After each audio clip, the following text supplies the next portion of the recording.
Some machines are built to work. These were built to survive. Fires, floods, broken parts, bad fuel, decades of abuse. These tractors saw it all and kept moving like nothing happened. No computers, no sensors, no mercy. Farmers tried to kill them and failed. Even today, mechanics stare at these monsters and ask one question: how are you still alive? These aren't just tractors, they're iron legends. Today, you'll see 10 old tractors that refuse to break, no matter what. Number 10. Case 97-0 Comfort King. The Case 97-0 was built in an era when big tractor actually meant big iron. Introduced in the early 1970s, it wasn't flashy, but it was brutally honest. Everything about the 97-0 was thick, heavy, and unapologetically mechanical. At its heart was a massive 6-cylinder diesel engine designed for torque, not speed.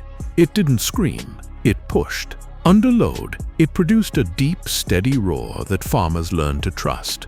You could hook this tractor to a heavy disc or multi-bottom plow, drop it into hard ground, and it would just lean into the work. What made the 970 legendary wasn't horsepower alone. It was how little it cared about abuse. These tractors were often used on large acreage farms where downtime meant lost money. They worked long days during planting and harvest seasons. Operators ran them hot. Dust choked the air. Filters were sometimes neglected. Yet the engines kept running. The drivetrain was built like industrial equipment. Thick gears, heavy shafts, final drives that could take punishment that would shatter lighter machines. The rear end was so strong that many farmers overloaded these tractors far beyond what the manuals recommended, and the Case still survived. The Comfort King cab wasn't luxury by modern standards, but it was solid. No fragile electronics, no digital displays, just levers, gauges, and steel. Even if wiring failed, the tractor could often still be started and driven. Many Case 97-0s crossed 15,000 hours without ever being split. Some are still in service today, 50 years later, pulling equipment that technically belongs to a different generation. Paint may fade, seats may tear, hydraulics may seep, but the tractor still starts. It still pulls. It still works. The Case 97-0 doesn't quit. It simply waits for the next job. Number 9. International Harvester 5288. The International Harvester 5288 was born during one of the most turbulent periods in agricultural history. The early 1980s were brutal for farmers, and they demanded machines that could not fail. IH answered with the 50 series tractors that combined modern power with old-school strength. Among them, the 5288 became a quiet legend. This was not a tractor built for show. It was built for survival. Under the hood sat a turbocharged 6-cylinder diesel that delivered relentless torque. It wasn't about speed, it was about pulling power that never seemed to fade. Farmers hooked the 5288 to wide-field cultivators, heavy discs, and deep rippers and worked it from dawn until darkness. And it just kept going.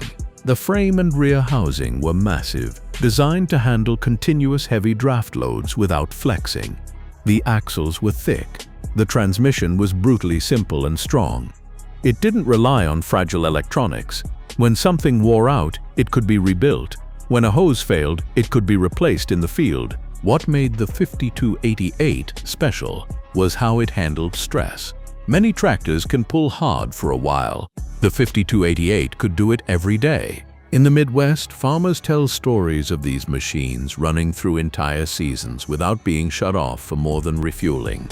In dusty cornfields and muddy bean ground, the tractor stayed in its power band and refused to bog. Even after International Harvester collapsed, these tractors remained in service. Owners kept them alive because they trusted them more than newer machines. They knew that no software glitch would stop them. No sensor failure would shut them down. As long as fuel flowed and oil remained in the crankcase, the tractor would work. Today, many 5288s have 12,000, 18,000, even 25,000 hours. They are not museum pieces, they are still earning. The IH5288 is proof that real strength isn't about complexity, it's about endurance. Number 8. Versatile 950. The Versatile 950 is not a tractor you drive. It's a tractor you command. Built in Canada during the rise of true four-wheel drive field giants, the 950 was created for one job, moving massive implements across vast fields without mercy. It is enormous, tall, wide, heavy, and utterly unapologetic. At its core is a Cummins diesel engine, an industrial powerhouse borrowed from the world of heavy trucks and equipment. This engine was never designed to live an easy life. It was meant to work under load hour after hour in extreme conditions. In the Versatile 950, it found a perfect home. Farmers pulled air seeders wider than houses, deep rippers that cut into soil like knives, discs that weighed more than entire tractors from earlier decades. The 950 didn't hesitate. It lowered its nose, dug in and walked forward like nothing was attached. The articulated frame was built thick and simple. No unnecessary complexity, just steel, pins, and brute geometry. Even when abused, overloaded, overheated, or run in terrible conditions, it survived. These tractors often worked in regions where help was hours away. Breakdowns meant lost days. So Versatile built them to be repairable in the field. Hoses were accessible, components were mechanical. A farmer with tools could keep it alive. Stories exist of 950s running with cracked hoods, bent steps, leaking seals, and torn wiring, still pulling at full load. They were too stubborn to die. Many have crossed 20,000 hours. Some are still used for heavy tillage today, decades after being built. Not because they are modern, but because they are trustworthy. The Versatile 950 is not elegant. It is not gentle. It is a moving wall of torque, and it refuses to break. Number 7. Allis-Chalmers 8550. The Allis-Chalmers 8550 was one of those tractors that looked intimidating even standing still. Long hood, tall stance, massive rear tires. It didn't pretend to be friendly. It looked like it was built to fight the earth and win. Released in the late 1970s, the 8550 carried a turbocharged six-cylinder diesel that delivered raw, relentless torque. This wasn't a high-revving engine. It was a slow, powerful hammer that pushed through soil like it had no limit. Hook it to a heavy chisel plow or a wide disc, and it didn't flinch. It simply leaned forward and went to work. What made the 8550 legendary was how overbuilt it was. The rear end was massive. The transmission gears were thick and slow-turning. Axles were oversized. Nothing felt light. Nothing felt fragile. Allis engineers built this tractor for farmers who worked big ground and couldn't afford downtime. These machines often ran in brutal conditions. Dry, dusty fields where air filters clogged in days. Long summer heat that cooked oil. Heavy loads that never gave the engine a break. Yet the 8550 kept its rhythm. Farmers tell stories of running them hard for entire seasons with little more than fuel and oil. When something finally wore out, it could be repaired. No software, no electronic lockouts, just metal and mechanics. Even today, decades later, many 8550s are still working, not polished, not restored, still pulling, still earning, still trusted. They may smoke, they may leak, they may rattle, but they start, they pull, they refuse to die. The Allis-Chalmers 8550 is a reminder of a time when tractors were built like battleships. Number 6. Ford TW-35. The Ford TW-35 was the largest and most powerful tractor Ford ever produced in its classic era, and it was built like the company wanted to prove something. This machine was not subtle. It carried a massive turbocharged diesel engine that delivered brutal, constant power. Farmers used the TW-35 for the heaviest jobs on the farm: deep ripping, wide cultivation, heavy tillage. It wasn't meant to assist, it was meant to lead. The frame was heavy, the drivetrain was thick, the rear housing could take punishment that bent lesser machines. Operators overloaded them constantly because the tractor never seemed to reach its limit. What set the TW-35 apart was its balance between size and simplicity. It had power steering, a modern cab for its time, and hydraulic muscle, but it was still a mechanical tractor at heart. When something failed, it could be fixed. When seals wore, they were replaced. When clutches aged, they were rebuilt. No sensors shut it down. No computer locked it out. No warning screen stopped the job. Farmers trusted these tractors because they understood them. You could hear problems, feel them, smell them, and fix them. Many TW35s crossed 15,000 hours without major engine work. Some still work fields today. Their paint faded and cabs worn, but their hearts as strong as ever. The Ford TW35 was built for men who believed a tractor should outlast its owner. And in many cases, it did. Number 5. John Deere 8440 and 8630. When John Deere stepped into the true four-wheel drive battlefield, they didn't come quietly. The 8440 and 8630 were Deere's declaration that green iron could dominate the biggest fields on Earth. These tractors were enormous, articulated, heavy, built for farmers who measured their land in sections, not acres. Hooked to massive plows, air seeders, and cultivators, they worked ground that smaller tractors would never survive. At their core was Deere's big turbocharged diesel, an engine designed to live under constant load. These machines weren't meant for short jobs. They were meant to run all day, every day, in the hardest soil available. Operators pushed them in heat, dust, and mud, often at full power for hours without relief. And they took it. The frames were thick and industrial. The articulation joints were massive. The axles and final drives were built to absorb shock from uneven ground and brutal draft loads. Nothing about these tractors felt light. Early models had quirks, but farmers learned them. And once sorted, they became dependable giants. Many 8440s and 8630s crossed 15,000 hours pulling equipment that dwarfed anything from earlier generations. These tractors earned loyalty because they didn't collapse under pressure. When other machines overheated, cracked, or lost drivetrains, the big Deeres kept crawling forward. Even today, you'll find them in wide-open country, paint faded, glass scratched, engines still pounding away. They are no longer modern, but they remain useful. They are proof that size, when combined with honest engineering, can become unstoppable. Number 4. Steiger Bearcat and Panther. Before articulated tractor became normal, Steiger made it legendary. The Bearcat and Panther were raw, brutal machines born from necessity. Built in a small shop in North Dakota, they weren't designed by marketing teams. They were built by people who needed tractors that could survive endless prairie work. These machines were welded from thick steel, powered by industrial engines, and assembled with one goal: never stop pulling. Farmers ran them with engines screaming under load, dragging equipment wider than houses. There was no finesse, just torque and traction. What made Steigers different was their philosophy. If something could be made thicker, it was. If a part looked strong, they made it stronger. Frames were massive box steel. Articulation joints were oversized. Drivelines were closer to construction equipment than farm tractors. They ran in brutal northern winters and dusty southern summers. They were overloaded constantly, and they survived. Many Bearcats and Panthers worked for decades without ever leaving the farm for major service.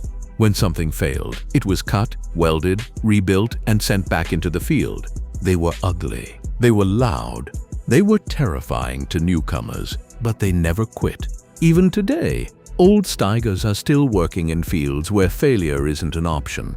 They are living proof that when a machine is built by people who truly understand work, it becomes nearly immortal. Number 3. Case 1070. The Case 1070 was one of those tractors that earned respect the moment it entered a field. It wasn't the biggest machine of its era, but it had something just as important: unstoppable character. Built in the 1970s, the 1070 carried a massive 6-cylinder diesel engine known for its low-end torque and brutal reliability.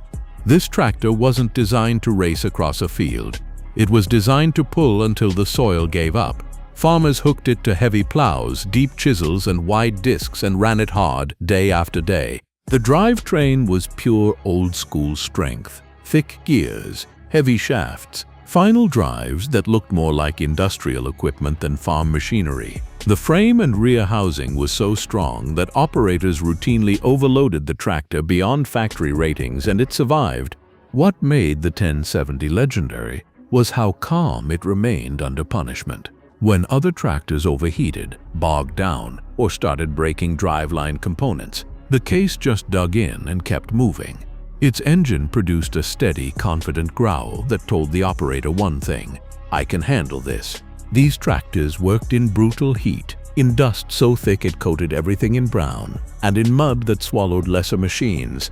Maintenance was sometimes skipped during busy seasons. Fuel quality wasn't always ideal, yet the 1070 kept going. Even today, many Case 1070s are still working farms, not restored, not preserved, still pulling real implements.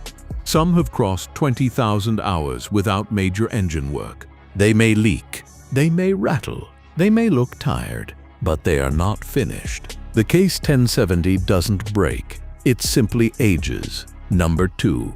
Challenger 65. The Challenger 65 changed everything. When it arrived, farmers realized that wheels were no longer the only way to move serious power across a field. This was a tractor built on tracks, designed for massive acreage and relentless workloads. At its heart was an industrial-grade diesel engine borrowed from heavy equipment. It wasn't built for comfort, it was built for endurance. This machine ran at high load for hours, pulling air seeders and tillage equipment that covered acres in minutes. The advantage of tracks wasn't just traction, it was stress distribution. Where wheeled tractors spun or sank, the Challenger walked. It didn't fight the ground, it dominated it. Farmers worked these machines in mud, in dust, in heat, and in freezing wind. The engine ran hot, the drivetrain worked under constant load. Yet the Challenger kept moving. Early track systems weren't perfect, but the core machine was nearly indestructible. When belts wore, they were replaced. When rollers failed, they were rebuilt. The engine just kept pounding away like a piece of construction equipment that happened to wear farm paint. Many Challenger 65 tractors have crossed 20,000 hours. Some are still working fields today, decades after being built. They may look outdated compared to modern tractors, but they remain trusted because they work. The Challenger 65 didn't just survive, it redefined what heavy duty meant in agriculture. Number 1. Big Bud 74/7, the unkillable king. No tractor in history represents indestructible power like the Big Bud 74/7. This machine is not just a tractor, it is a legend made of steel. Built in 1977 for a single farmer in Montana, the Big Bud 74/7 remains the largest tractor ever constructed. It weighs over 100,000 pounds. Its tires are taller than most people, and at its heart is a massive V16 diesel engine, originally designed for mining equipment. This engine was not made for farms. It was made for industrial punishment. And in the Big Bud, it found a home where it could work endlessly. The 74/7 pulled implements so wide they looked unreal, cultivators over 80 feet across. It worked thousands of acres in a single season. It ran for hours under full load, its engine pounding like a locomotive. What makes the Big Bud legendary isn't just size, it's longevity. Decades after it was built, the tractor is still alive. It has been rebuilt, upgraded, and modernized, but the core machine remains. The frame is original. The concept is unchanged. It still works. While countless modern tractors have come and gone, the Big Bud remains. It has outlived companies. It has outlived generations of machines.